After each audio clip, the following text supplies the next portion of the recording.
제26장.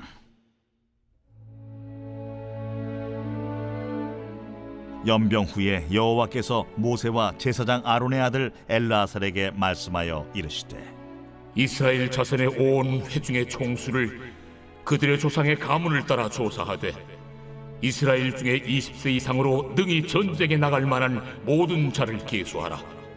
모세와 제사장 엘르아살이 여리고 맞은편 요단가 모압 평지에서 그들에게 전하여 이르되, 여호와께서 애굽 땅에서 나온 모세와 이스라엘 자손에게 명령하신 대로 너희는 20세 이상 된 자를 계수하라. 이스라엘의 장자는 루벤이라.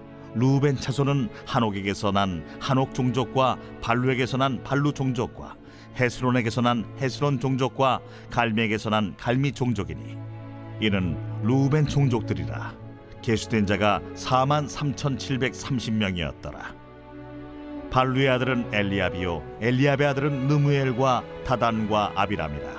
이 다단과 아비람은 회중 가운데서 부름을 받은 자들이니 고라의 무리에 들어가서 모세와 아론을 거슬러 여호와께 반역할 때에 땅이 그 입을 벌려서 그 무리와 고라를 삼키매 그들이 죽었고 당시에 불이 250명을 삼켜 징표가 되게 하였으나 고라의 아들들은 죽지 아니하였더라. 시므온 자손의 종족들은 이러하니 느무엘에게서 난 느무엘 종족과 야민에게서 난 야민 종족과 야긴에게서 난 야긴 종족과 세라에게서 난 세라 종족과 사울에게서 난 사울 종족이라.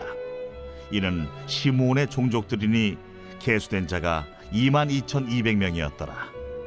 갓자손의 종족들은 이러하니 스본에게서 난 스본 종족과 학기에게서 난 학기 종족과 순이에게서 난 순이 종족과 오스니에게서 난 오스니 종족과 에리에게서 난 에리 종족과 아롯에게서 난 아롯 종족과 아렐리에게서 난 아렐리 종족이라. 이는 갓자손의 종족들이니 계수된 자가 45,500명이었더라. 유다의 아들들은 에르와 오난이라. 이 에르와 오난은 가나안 땅에서 죽었고 유다 자손의 종족들은 이러하니 셀라에게서 난 셀라 종족과 베레스에게서 난 베레스 종족과 세라에게서 난 세라 종족이며 또 베레스 자손은 이러하니 헤스론에게서 난 헤스론 종족과 하물에게서 난 하물 종족이라. 이는 유다 종족들이니 계수된 자가 76,500명이었더라. 이사갈 자손의 종족들은 이러하니 돌라에게서 난 돌라 종족과 부하에게서 난 부니 종족과 야숲에게서 난 야숲 종족과 시므론에게서 난 시므론 종족이라. 이는 이사갈 종족들이니 계수된 자가 64,300명이었더라. 스불론 자손의 종족들은 이러하니 세렛에게서 난 세렛 종족과 엘론에게서 난 엘론 종족과 얄레엘에게서 난 얄레엘 종족이라. 이는 스불론 종족들이니 계수된 자가 65,500명이었더라. 요셉의 아들들의 종족들은 므낫세와 에브라임이요 므낫세의 자손 중 마겔에게서 난 자손은 마겔 종족이라. 마겔이 길르앗을 낳았고 길르앗에게서 난 자손은 길르앗 종족이라. 길르앗 자손은 이러하니 이에셀에게서 난 이에셀 종족과 헬렉에게서 난 헬렉 종족과 아스리엘에게서 난 아스리엘 종족과 세겜에게서 난 세겜 종족과 스미다에게서 난 스미다 종족과 헤벨에게서 난 헤벨 종족이며 헤벨의 아들 슬로브핫은 아들이 없고 딸뿐이라. 그 딸의 이름은 말라와 노아와 호글라와 밀가와 디르사니. 이는 므낫세의 종족들이라. 계수된 자가 52,700명이었더라. 에브라임 자손의 종족들은 이러하니 수델라에게서 난 수델라 종족과 베겔에게서 난 베겔 종족과 다한에게서 난 다한 종족이며 수델라 자손은 이러하니 에란에게서 난 에란 종족이라. 이는 에브라임 자손의 종족들이니 계수된 자가 32,500명이라. 이상은 그 종족을 따른 요셉 자손이었더라. 베냐민 자손의 종족들은 이러하니 벨라에게서 난 벨라 종족과 아스벨에게서 난 아스벨 종족과 아히람에게서 난 아히람 종족과 스부밤에게서 난 스부밤 종족과 후밤에게서 난 후밤 종족이며 벨라의 아들들은 아릇과 나아만이라. 아릇에게서 아릇 종족과 나아만에게서 나아만 종족이 났으니 이는 그들의 종족을 따른 베냐민 자손이라. 계수된 자가 45,600명이었더라. 단 자손의 종족들은 이러하니라. 수함에게서 수함 종족이 났으니 이는 그들의 종족을 따른 단 종족들이라. 수암 모든 종족에 계수된 자가 64,400명이었더라. 아셀 자손의 종족들은 이러하니 임나에게서 난 임나 종족과 이스위에게서 난 이스위 종족과 브리아에게서 난 브리아 종족이며 브리아의 자손 중 헤벨에게서 난 헤벨 종족과 말기엘에게서 난 말기엘 종족이며 아셀의 딸의 이름은 세라라. 이는 아셀 자손의 종족들이니 계수된 자가 53,400명이었더라. 납달리 자손은 그들의 종족대로 이러하니 야셀에게서 난 야셀 종족과 구니에게서 난 구니 종족과 예셀에게서 난 예셀 종족과 실렘에게서 난 실렘 종족이라. 이는 그들의 종족을 따른 납달리 종족들이니 계수된 자가 45,400명이었더라. 이스라엘 자손에 계수된 자가 601,730명이었더라. 민수기는 영어로 numbers라고 되어 있습니다. 무슨 뜻인고 하니까 백성들의 숫자를 기록한 책이라는 뜻입니다.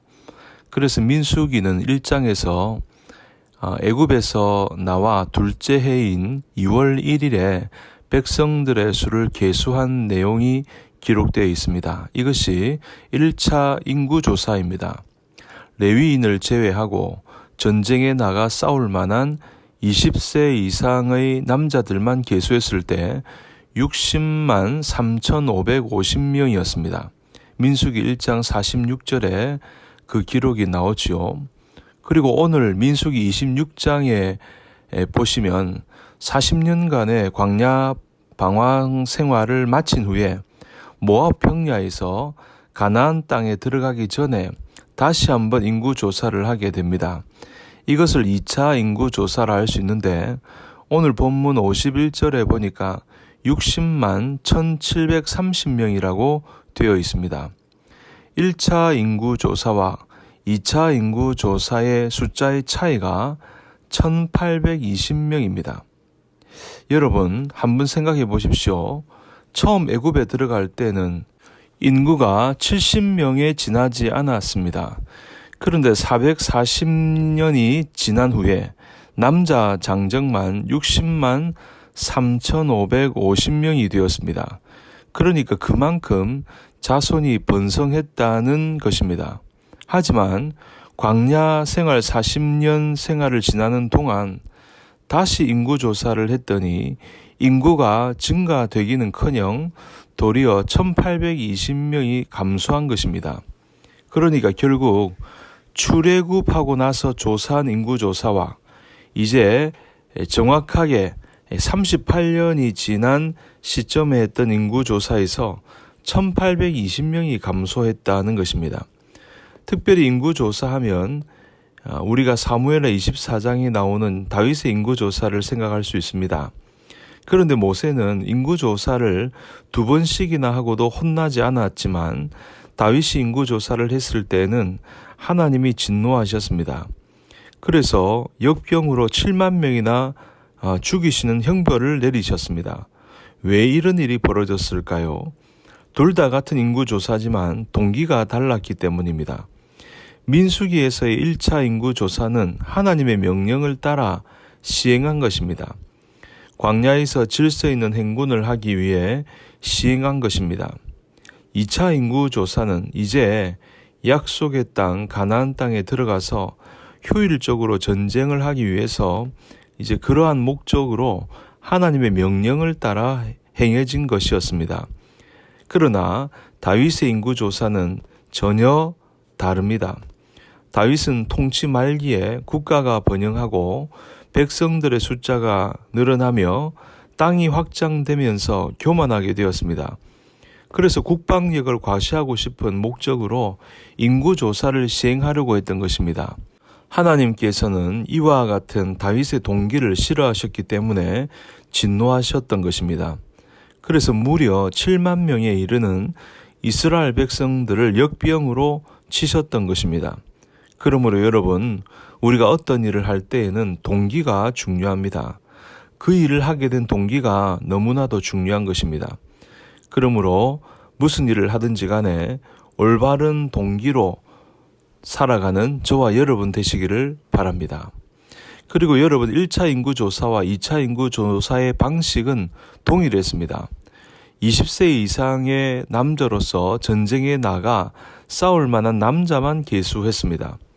여자와 20세 이하 그리고 레위인은 모두 제외되었습니다. 1차와 2차 계수를 비교할 때 가장 두드러진 현상은 이미 언급한 대로 인구가 1820명 줄었다는 사실입니다. 1차 인구조사는 이스라엘 백성들이 애굽에서 노예 생활로 고생을 하고 난 직후에 시행이 되었습니다. 애굽에서 노예 생활로 온갖 고통을 당하고 심지어 장자를 낳으면 나일강에 던져 죽이는 어려운 상황에도 불구하고 이스라엘의 인구는 왕성하게 불어났습니다. 그런데 광야 40년 동안에는 불어나지 않고 오히려 줄었습니다. 그 이유가 무엇일까요? 그것은 바로 가데스 바네아에서의 불평과 원망 사건으로 인해 40년 동안 광야에서 고생하면서 죄를 지어 부패했기 때문이었습니다. 하나님께 원망하고 불평했기 때문입니다. 그래서 여호수아와 갈렙을 제외하고 2세대만 남게 된 것 아니겠습니까? 결국 이스라엘 백성들이 죄를 지어 부패하였고 하나님께 불평했기 때문입니다. 여러분, 하나님의 교회도 마찬가지입니다. 어려움과 핍박은 큰 문제가 되지 않습니다. 어려움이 없는 교회는 없습니다. 교회는 핍박과 어려움에 봉착하게 되면 더욱 부흥하는 역사를 이루었습니다. 그러나 교회의 내부적인 부패, 내부적인 죄, 큰 문제가 됩니다. 내부적인 부패가 있을 때 교회는 악화되는 것입니다. 우리 개인의 삶도 마찬가지인데 우리의 삶에 고통이 따라올 수 있습니다. 그러나 그때 하나님께서는 우리를 오히려 왕성하도록 축복하십니다.